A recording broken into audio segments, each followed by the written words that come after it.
Hey guys, my name is Ryan and welcome to Overwatch Central. Bit of a different video today, something that we've never done before. We are going to be using the World Cup viewer and checking out the perspective of Fusions whilst talking to the main tank player about that game versus Team USA. There's some really good tips in there for any aspiring Reinhardt players, but there's so many subtle, little hidden, maybe even secret tactics and techniques used by Team UK that really made Team USA fall apart. I won't say anymore, do check out the video, and you can check out all of Fusion's stuff in the description below, but let's get started. So first of all, Fusions, what exactly is this comp that you're running right at the start? You have Boombox on Hanzo, Mikey A ready to go on Sombra. This is just purely to scout out what Team USA are running, but what does that change? Well, the Hanzo is just going to scout what they're running, so either we can see that they're running tanks or we can see that they're running dive. We're on the Hog Sombra right now because we expect them to be running a kind of anti-goats, like a dive composition. Then we obviously see straight away that they have tanks, so we run straight back to spawn, get Mike and Kib onto Zarya Brig, and now what we want to do is take the high ground off of them so that Boombox can just free pressure from behind. So that's why you see us going here. For those that don't know, why are Team USA doing this? Because some teams do it on Rialto as well, just playing really close. Exactly, you want to get 3 fights. So right now we've got Boombox on the high ground, we got an early Discord onto Muma, and now we're just trying to push forward. Now we're moving the cart for free because we pushed them back, so they have to come into us, and that gives us the advantage here. Muma hits a good pin, but he dies for it as well because he was too low when he went for the pin. So now we're just cleaning up. This is a tactic that I know Hayes, the Team UK coach, spoke a lot about, flipping the spawns and stuff, like basically cutting off the defending team's supply line by getting in behind them, causing a lot of difficult problems for them. Yeah, pretty much. So now, obviously you can see off of that, just because they were holding so close and they had the hog, they're going to have Moira ult, but we have the slam. And if we get value out of the stun shatter here, it's like going to be our fight. For sure. The fact that you are so aware of what ults they have already is pretty staggering to me, but this stun combo, what exactly happens here? Because it looks like Kib doesn't quite get there onto Muma, yet it still goes through. You can actually watch this from like bird's eye. It might be better to like slow it down. So what actually happens here is Muma doesn't block it, but what happens is he sees Kib coming from the high ground to stun him, so he has to walk back because otherwise he's gonna get stunned. But as he's walking back, he obviously drops his shield and I slam. So like it's a win-win for us because either he drops shield and he gets slammed, which is what happened, or Kib would stun him if he stood still, and then we would have got the slam anyway. So that was a win-win for us, really. The instant reaction that came out after this game was a lot of people blaming Muma for a lot of these stuns going through, but you and both Kib said that really it wasn't all his fault, it's the interaction with Brig, Shield Bash and the shield. You effectively made it so he didn't really have a chance, right? Yeah, I mean, you saw it in our game against South Korea, for anyone that watched that. Like, the reason that Korea were able to deal with it so much better was because Carpe was so good with his bubble management and his team was playing so well together. Whereas, obviously here, you can see that they didn't really have that synergy with GOATs. Like, Sinatra wasn't bubbling Muma there. Obviously, that's not his fault, that's communication. But, you know, you have to be on the same page with GOATs. And we were definitely a stronger unit here. So you win that fight fairly comprehensively. We go on to the second checkpoint and immediately Team USA come out very aggressively. Quite a lot happens in this fight. So this fight, they go super aggro because they're looking for their grab, which is the correct play from them. But I see Sinatra go over aggressive, so I call to kill him and we kill him there. And then I see Muma walking in front of me, not looking at me, and I know he's not gonna react in time to block this shatter. So here I just shatter 3 people on the cart, because I know that Muma's not going to be able to block it in time. So, might not have had to use the shatter here, but it's good because it helps us clean up the fight really quickly, and it's going to mean that Mike can basically get almost another grab straight away. So, this is actually fine to do because it helps with the snowball and it helps with the momentum. Because you see, now they had like no ults, and now they're swapping off, and this pin. Yeah, that charge, right? Yeah. From downtown. So basically, looking at it again, you can sort of see Sinatra almost walk into you and Kib spots that opportunity perfectly. They had to play aggressive, so he was kind of caught out.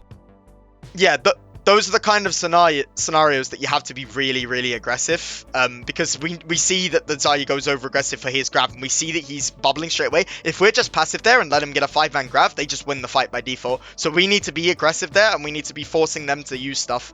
And even if he does get a good grab, we still like win the fight. So you do get kind of caught out here and die, but I do want to talk about Team USA's composition a little bit. They're running Wrecking Ball, Doomfist, Pharah. They look a little bit all over the place with the comp that they're running. Yeah, but well, basically you like to play Wrecking Ball in these anti-goats comps, and they panicked a bit because we were winning like the fights with goats. We were rolling them with momentum, so they wanted to swap off and get something. If they get the momentum here with this comp, it's really hard for us to take the second point with goats. But the problem is they only switch for one fight and they don't get ults in time. So you can see like they don't have Barrage yet and they only just got Doomfist ult. So we're just gonna win this point because they like didn't swap in time pretty much.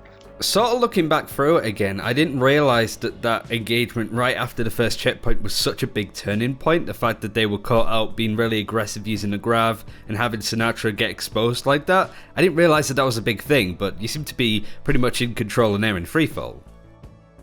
Yeah, pretty much. This is a really good engage from Muma with the space bomb there. Really good coordination between their tanks. Yeah, this was really, really good. They timed the bomb with the knock up and I couldn't shield them because I was knocked up as well, so that was really good.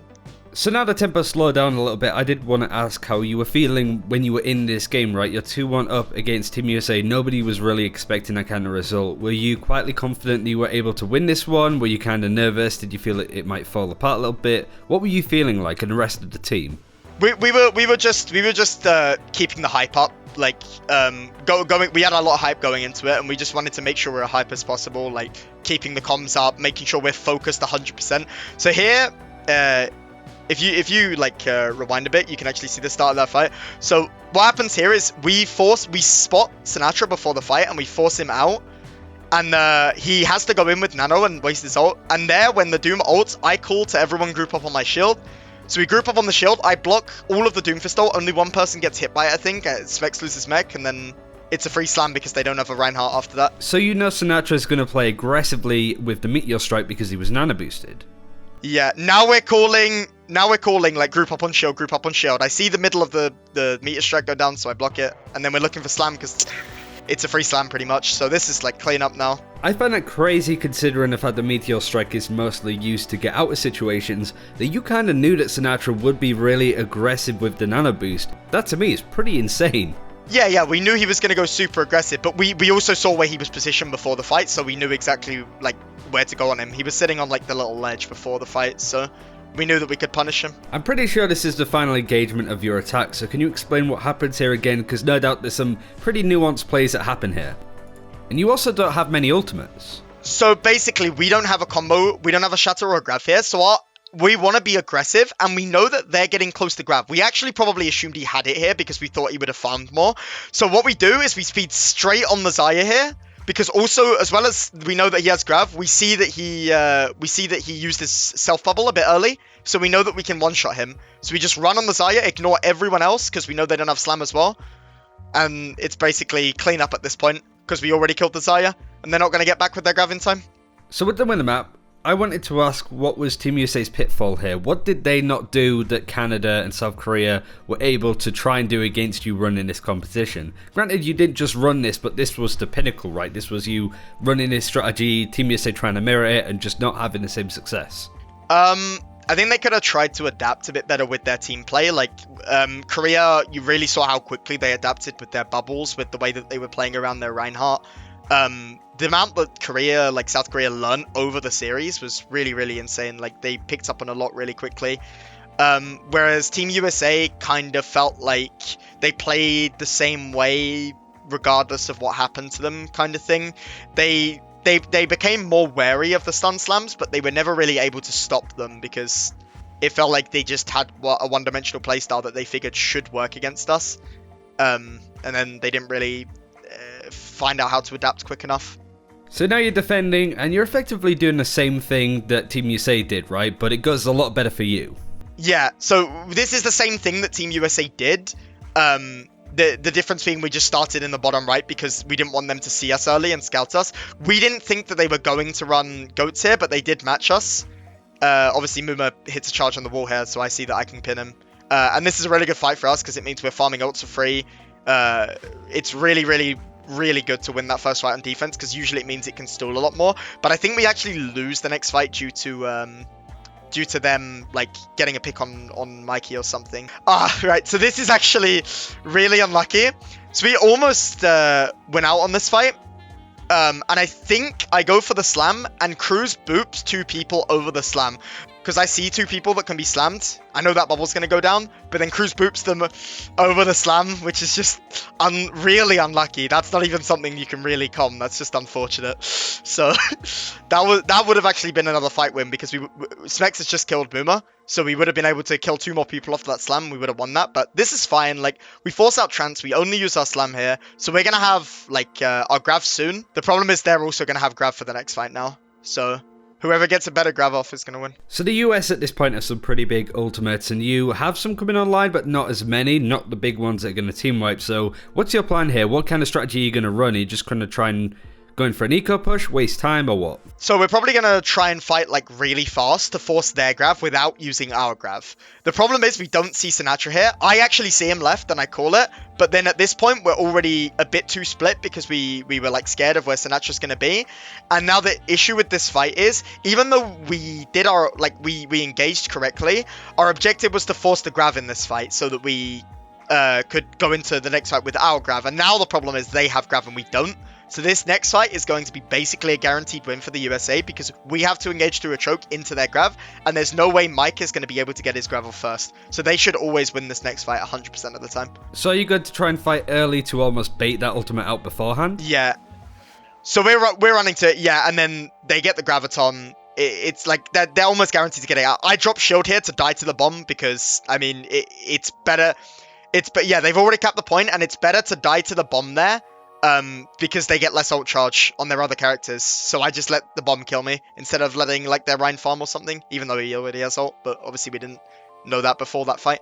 Whilst we have a second, just for other Reinhardt players that I see in like lower ranks, they don't often push ahead, they sort of stay on the payload and sit there, but we've seen Muma now pushing well ahead. But you wanted to point out that there was a bit of a problem here, and it kind of screwed Team USA over a little bit. Yeah, it's okay for them, but the issue is they split after they take that ground, so we're able to take this right side and go install the payload. And as the defending team, this is really, really good, because now you can see we get the position, Muma slams my shield, we get a good grab, we get 1 kill from it. This is enough now. We've already won the fight because we have this 1 kill, and they've wasted ults as well, so it's like perfect for us. Let's fast forward again a little bit to this fight, because it looks like Team USA have all the advantage in the world, but you managed to come out on top here. So this is good from us. We get our grav off first before they get their grav, and we kill Muma, so now we're just going to speed in on them with our shield because we have shield advantage. And now they use their grav and their trance at the same time, but they're probably not going to get value because, yeah, we ended up blocking the Diva Bomb because I get a good bubble from Mike, which stops the stun. They got my shield down, but they've used 4 ults in this time, and they haven't got a single kill. So this is really good for us, because now we're going to farm like another stun slam straight away. And you see, like, I almost die, but we end up keeping me alive. Really good beat from Cruz, and now we're going to find another stun slam, because you see Kip going for it. He gets the stun. Yeah, you take Muma by surprise here. He wasn't even looking in your direction. Well, that's just really good mid-fight communication between me and Kip there, being able to find that stun slam, and also a really good beat from Cruz, keeping me alive so that we can look for it. Now, you've pretty much almost full held the second point entirely, but a couple of mistakes here from Team UK. So, we actually call to not push them here. This is a really good grav, and they waste grav. We call not to push them here, but as I peek around the door just to swing, I was going to swing there and back out. Muma hits a really good slam. On 4 people, actually, not just me. There was 3 people behind me that get hit. And after this, it becomes a bit harder because we can't really clean up with their Briggle. And also, Muma hits a really good pin here, which actually wins them this fight, because that pin kills me and Cruz, because Cruz gets stuck in the room. The Brigitte also like whip shots you further into the room, so you kind of get trapped in there. Yeah, exactly. So Muma actually plays this fight really well. I could have expected the counter charge and counter charge that, but I don't think I actually realized that Muma was behind us there. So just well played from them there, actually. You're still so ahead on time though too, so how are you seeking to play this? Being really aggressive to waste more time, or almost backing off a little bit because you don't need to worry as much? Yeah, so right now we're just going to hold close, because even if we lose this fight, we still get another fight. And we've got our grav coming up, we've got our slam coming up, so we're going to look for slam play first. Because if we use the slam and we don't get value, we can grav and then charge another slam. So you can see here, they're going for stun slam here. And they go too over aggressive, and Zach has Discord on him when it happens. So what happens is I fire strike as Mike is focusing him, and he dies through it. And then I'm able to block the slam because he died like as they were going for the stun slam. So this is actually a really, really like good play from our team in general, like killing the break and then being able to block the slam, and then Kip calls for the stun, we stun slam, and we just win out the fight. You make it sound and seem so easy to do this interaction, this synergy between Brigitte and Reinhardt, but it's anything but, right? It's so difficult to do a lot of the time, so... I think the biggest thing that assisted us in this was that me and Kip had so much synergy already going into this from Hurricane, so me and Kip knew exactly how to play this together as Big Ryan, and our mid-fight communication was really, really good. So final fight, break it down for us. So we can watch this in like slow motion probably. So what we're doing is we're forcing them into the point, and then once they get close here, we see that they've used their bubbles, we see that they've used everything, we call 3, 2, 1, Kip stuns, and I slam on the stun. We get every single person except for one person, because Sinatra's already dead here, so Raucus is the only person not slammed. So then we can just clean up the fight for free, pretty much. And the rest is history. You managed to go on and beat Team USA off of this result. But what about the future? You've recently just signed to an Overwatch League team on a 2-way contract, so you will be in contenders. But where can people find more of you, Fusions?